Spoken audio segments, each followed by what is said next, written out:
serious na advice sa inyo, Terra Firma Jeep. Coach Ronald Tubid. Coach Ronald Tubid. Huwag nyo naman ibigay at pamigay yung... Enjoyin nyo muna yung rookie ninyo. Pinamimigay nyo sa sa ibang team eh.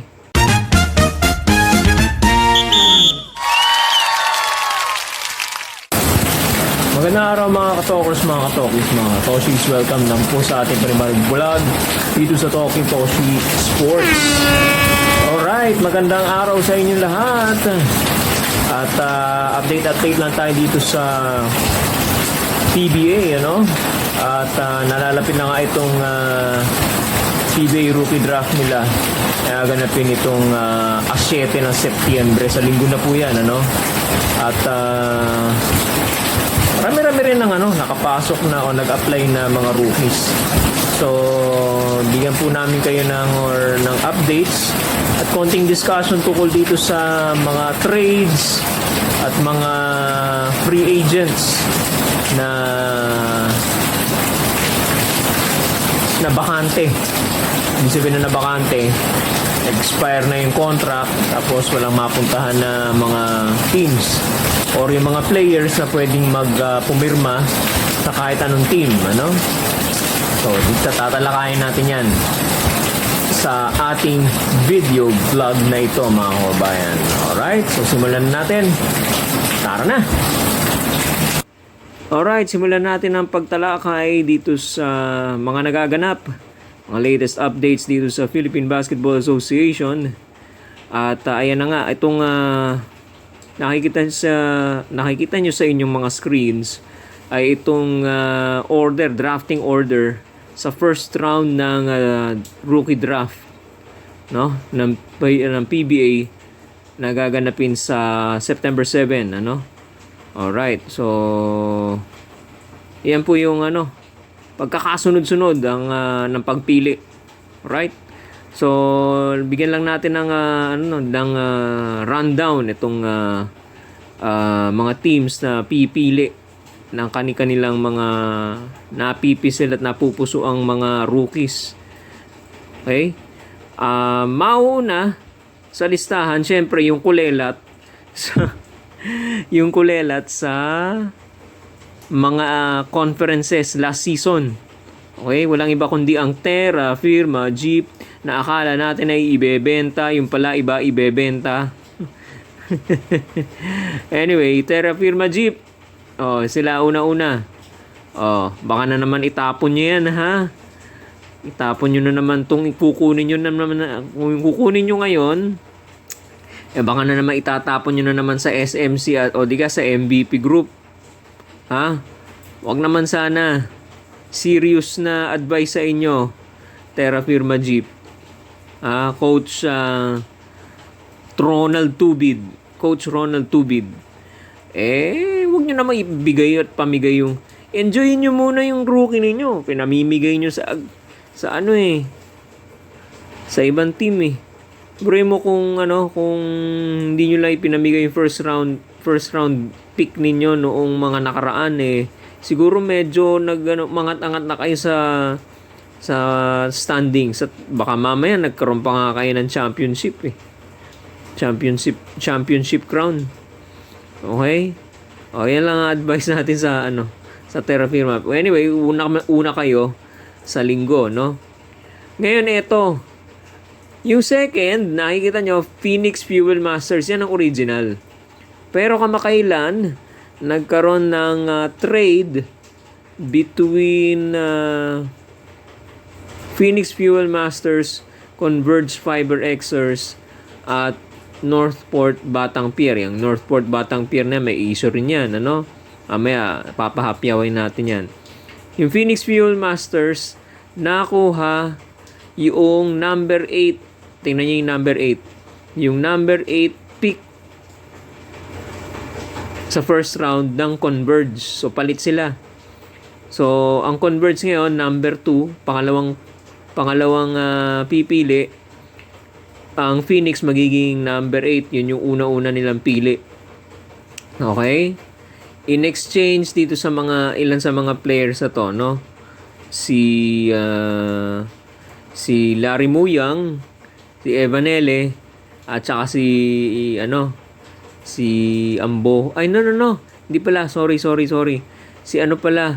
Brian Santos. Yan. Si Brian Santos pala. Iba pala yung na ano ko. Na browse ko rito. Anyway. Si Brian Santos. Yan. Yan ang kapalit. Okay? Kapalit ng second round draft pick. No? Mapupunta sa yung second round draft pick. Second pick in the first round ng Phoenix Fuel Masters sa Converge. Ipinilit ang binigay ng Converge si Brian Santos at saka yung number 8 pick nila sa first round. Okay? So baliktad na yan, ha? Okay. Marami nagsasabi lugi raw yun. Kayo mga kababayan, lagay nyo nga dyan sa comment section.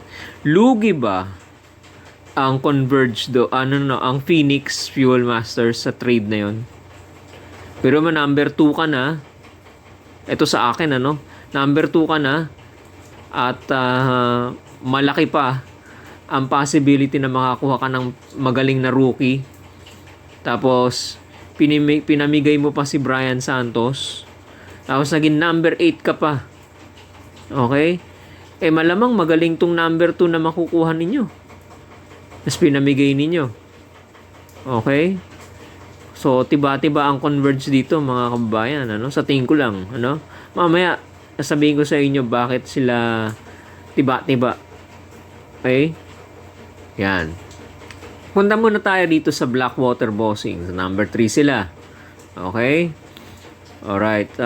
Ang Northport Batang Pier na kung maaprubahan ng PBA board ang pagpasok nitong Pure Blends na binili ang franchise ng Northport Batang Pier for worth 90 million. Pure Blends na yan, mga kababayan, no?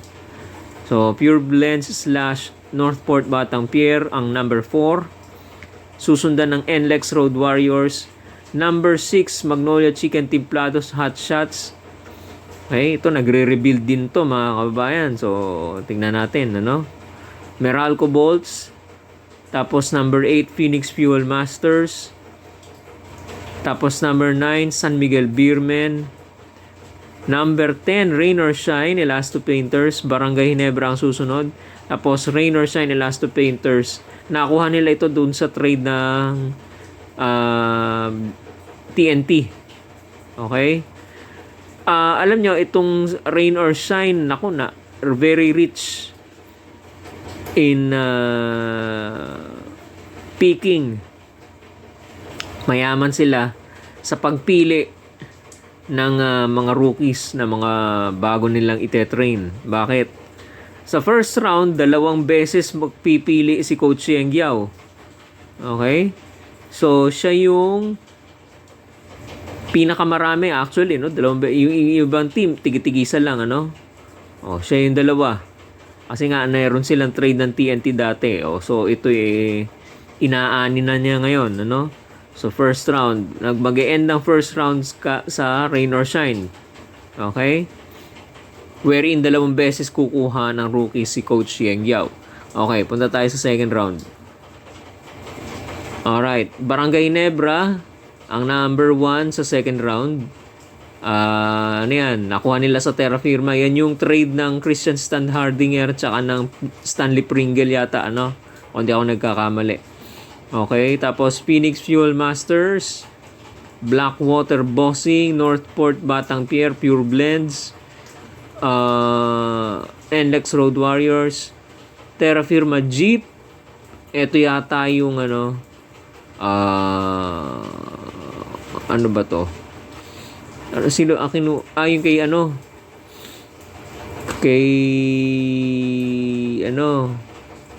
sino ng player to? Kinuha ng Magnolia. Si Javi. Tama ba ako? Si Javi. Oo, si Javi Gomez de Leaño. Okay? Yan. Tapos, Meralco Bolts. Tapos, Rain or Shine. Oh. Ito namang Rain or Shine na number 8, nakuha nila sa Converge. Yung trade nila sa Converge, ano? Alright. Tapos, pipili ang Converge at number 9, nakuha naman nila sa San Miguel. Okay? Alright. So, Rain or Shine, wow. Si Coach Yengia, oh. Rain or Shine na naman. Tapos Barangay Ginebra. Tapos Rain or Shine ulit. Okay? Sa 3 beses, wow. Coach Yeng, sana all. 3 beses kukuha ng rookie si Coach Yengiao. Okay, sa second round. Wow. Okay. So, number 8, number 10, and number 12. Ayan. So, pangatlong round tayo. Third round and succeeding rounds hanggat walang nagpapas. Okay? Una ulit ang Terra Firma Jeep, Phoenix Fuel Masters, Blackwater Bossing, Northport Batang Pierre, Pure Blends, NLEX Road Warriors, Magnolia Chicken Templados Hot Shots, Meralco Bolts, Converge Fiber Xers, San Miguel Beermen, Rain or Shine Elasto Painters, Barangay Ginebra San Miguel, at ang TNT Tropang Giga. Kaya baka kayo nagtataka, ba't ngayon lang ang TNT Tropang Giga nasa dulong-dulo? 2 beses po kasi sila nag-champion, 2 conferences, tapos pumasok pa sila sa finals nung All Filipino o nung Philippine Cup. So, ano yan, sila yung list na nangangailangan ng rebuilding. Kasi nag-champion no? So, parang, ano yan, baliktad yan. Pagka nagiging champion ka, nanalo ka, list ka sa priority ng rookie draft. Okay? Yung mga nando sa baba, bandang baba ng ng standing, sila ang bibigyan ng pagkakataong magpalakas. Okay, kaya sila ang priority sa ibabaw at nauuna sa drafting order. Okay? So yan mga kababayan. Okay. Tapos kung meron pa mga succeeding rounds, hindi lang naman third round yan, may fourth, fifth, hanggang maubos yung hanggat lahat ng teams mag-pass na yon. Ibig sabihin, tigil na yung draft at wala nang makukuhang rookie. Okay? Yan. So, yan po ang drafting order sa linggo, mga kababayan. Okay? Alright. So, ano pa? Alright. Itong ating topic, nakita nyo sa ating thumbnail, nagpapalakas itong Converge, kung inyo bang napapansin. Sa mga players, kalidad ng players na kinukuha nila, mga kababayan. Nagpapalakas ang Converge. Okay? Yan. Si Shawnee Winston, si Justin Aranya, at si Alex Stockton. Okay? Few of the players na formidable players ng Converge. Okay? Yan. So, ano ang ginagawa ng Converge ngayon, mga kababayan? Okay? Nakipagpalitan sila sa Phoenix, sabi nga natin kanina, okay? Nasa kanila yung number 2 pick sa first round. So, malaki ang possibility nila na makakuha ng magaling na rookie. Kinuha pa nila si Larry Muyang from Phoenix Fuel Masters at napapabalita na nag-switch on ulit ang negotiations ng Converge kay Mikey Williams. Okay? Kung mapapayag nila si Mikey Williams na maglaro para dito sa Converge, malaki ang bentahin ninyo. Okay? Yan. Right. So, may Mikey Williams. Kung iisipin mo na lang, mga kababayan. Meron ka ng Larry Muyang, malaki. Dagdag na size. Big man dito sa Converge. Okay? Meron ka ng number 2 pick. Okay? May number 2 pick ka na mga ang posibleng makakuha mo dyan, Okay? Ito kasing Terra Firma, malamang big man na kukunin, ano? So, sabihin na natin si J.O. Chiu ang kukunin niya. J.O. Chiu, o di meron ka pang ano, kung second round ka, ang dami mo pang mawenting makuha. May Juan Gomez de Liaño ka. May Dal Panopio, LJ Gonzalez, tapos may Jason Brickman. Kung ako ang pipili, kung akong Converge, ay Jason Brickman, legit point guard. Hindi ko lang alam kung merong legit point guard ang Converge Pero mga shooters, mga big guard, mga off guard, mga shooting guard ang ang karamihan sa Converge. So it's high time yata na magkaroon sila ng legit na point guard pagkatapos nilang i-trade si Jordan Heading. Okay? So maganda sa kanila si Jason Brickman.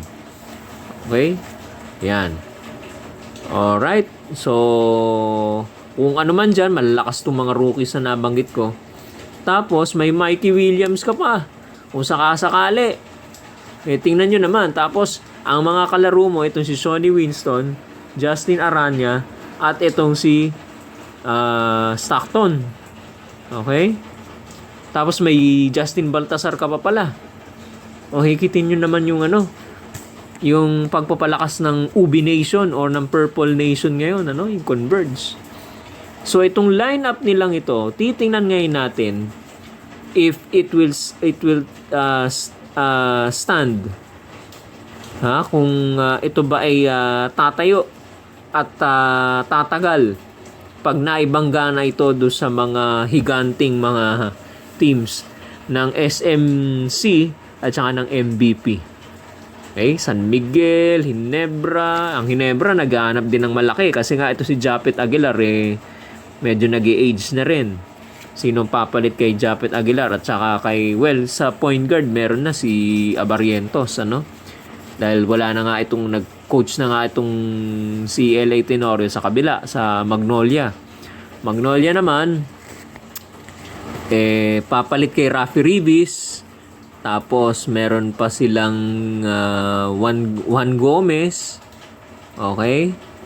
So, maraming mga palitan ngayon, So, titingnan natin. Specifically, tututukan natin i-observe natin itong lineup ng Converge kung magje-gel sila. Okay? At tingnan natin kung ano ang magiging performance nito laban sa mga malalaki at malalakas sa team. Kasi nung mga nakaraang conferences, sa current lineup nila noong last season, lumalaban na. Nakakalaban na. Laban sa San Miguel, sa mga malalakas sa team, Meralco, nakapasok pa nga sa sa quarterfinals itong Converge sa playoff. Okay? So and dinagdagan mo pa nitong mga malalakas na mga players. Okay? So tingnan natin mga kababayan ang mangyayari dito sa Converge, And it's very obvious nagpapalakas ang Union o ang Ube Nation. Okay, ang Converge Fiber Xers. Alright? Kaya mga kababayan, ano ang sa tingin nyo? Ano ang tama ba itong strategy?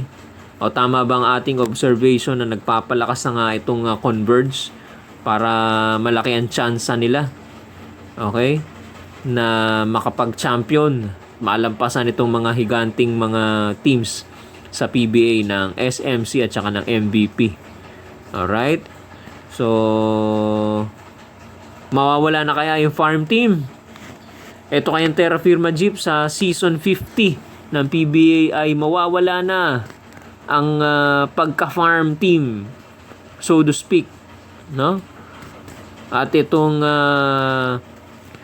makakapasok na kaya itong Pure Blends sa PBA at tuluyan ng mamamaalam ang Northport Batang Pier. Yan ang mga saabangan natin mga kababayan. Alright, at baka may mga trades pang papasok. Okay? Alright. So tingnan muna natin itong mga notable free agents Okay, ito pinablish ng PBA, ano? Alright, ito yung mga malalaya na walang team na pupuntahan. Mga nag-expire na mga kontrata. O yan, si Terence Romeo, no? JB Casio. In-exclude natin, well, yung iba rito kasi naglalaro sa MPBL, ano? Pero nahuli na kasi na report ang PBA, pero sinama na rin, ano? Sino to? Si Jackson Corpus. Okay, si Mac Bello, no? Itong mga talents, no? Sayang, ano? Si Kib Montalvo, no? Ng Tropang Giga. Tapos si Maandenberg. Si Pat. Tapos si David Morel. Okay? Tyrus Hill. Prince Caperal. Okay? Kent Salado ng Phoenix. Ito si Bulanadi, naglalaro to sa MPBL eh. Okay, nakita ko ng isang araw eh. Si Prince Rivero. Sino to? Si Wendell Comboy. Okay? Papot Paredes. Tsaka, si Ping Eximiniano, kunin nyo na. Ayan, Kaya ito yung mga height nila, guard. Etong si Jackson, ano to eh. Forward to eh, no? Macbello, no? Medyo na sideline dito sa Macbello. Magaling sana to eh. Kib Montalvo, Maagdenberg, si David Morel. Ayan. Pili na kayo mga mga PBA teams. Baka interesado kayo. Okay? Ito si Ping Eximiniano, ano? Sa defense. Okay? Yan. So, yan ang 15. Actually, itong 15 na to, pwede nang bumuo ng team na ito eh. Okay? Kompleto na to, no? Pero hindi naman ganun ang siste. Hindi ganun ang sistema eh, no? So, tingnan natin kung pala rin to mga players ito at mag-sign up sa mga PBA teams, ano? Kaya, ako ang ano ko rito, ang opinion ko rito, mga kabayan, nagkakaroon ng overspill ng players. Sayang tong mga talents na to, no? Kasi nga kukunti lang ang team sa PBA. Kung daragdagan nyo lang ang team sa PBA, edi may mga paglalaroan itong mga to. Okay, kaya lang wala eh. Alright? Ay, nako. Sige na nga. Hanggang dito na lang muna po, mga kababayan. At abangan na lang natin itong mga napag-usapan natin kung saan ba pupunta itong Converge. Okay? To their advantage ba itong ginagawa nila o to their disadvantage, their detriment? Right? Maraming salamat po muli sa inyong pagtutok sa ating vlog. At magkita-kita tayo muli, magkarinigan tayo muli dito sa Talking Toshi Sports. Sa mga bagong pasok, huwag niyo po kalimutan mag-converge. Huwag po niyo kalimutang mag-converge tuloy. Huwag po kayong makalimot na mag-subscribe sa ating YouTube channel, Talking Toshi Sports. Magandang araw po sa inyo lahat at paalam. Bye-bye.